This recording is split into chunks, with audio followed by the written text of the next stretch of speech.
கொடுத்து வந்தாய்.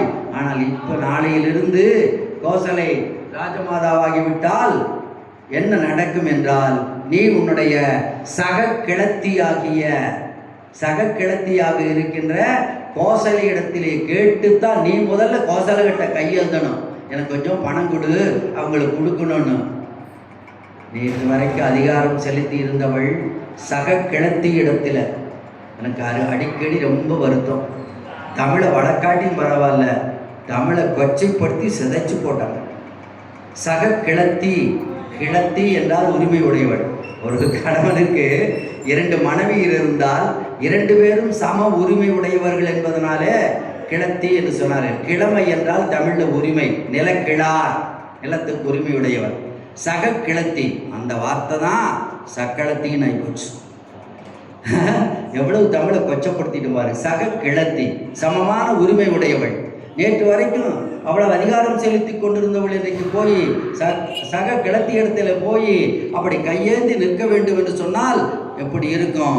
உடனே கொஞ்சம் தடுமாற தொடங்கினாள் கைகேயி. அப்படியெல்லாம் நடக்குமான்னா நிச்சயமாக நடக்கும், வேறு வழி இல்லை அப்படின்னா கொஞ்சம் தடுமாறினாள். அடுத்து கைகேயிக்கு தந்தை இடத்துல மாறாத பாசம். பொதுவாக உளவியலிலே சொல்லுவார்கள், எதிர்மறை பால் கவர்ச்சி என்று சைக்காலஜி சொல்லும். பெண் குழந்தைகளுக்கு தந்தை இடத்துல பாசம் அதிகமாக இருக்கும், ஆண் குழந்தைகளுக்கு தாயிடத்திலே பாசம் இருக்கும். அது எதிர்மறை பால் கவர்ச்சி என்று சொல்வார்கள். எல்லா பெண்களுக்கும் தந்தை இடத்துல பாசம் இருக்கிறது இயற்கைனா. ஆனால் கணவன் திருமணமானால் அந்த பாசத்தை கொஞ்சம் மாற்றிக்குவாங்க. அதுக்கப்புறம் அவளை அப்பா பெயரோட சேர்த்து சொல்கிற பழக்கம் இல்லை, கணவன் பெயரோட சேர்த்து சொல்லுவதுதான் பழக்கம். இன்னும் பெண்ணுக்கு திருமணமாகிவிட்டால் குலதெய்வமே மாறிவிடுகிறது.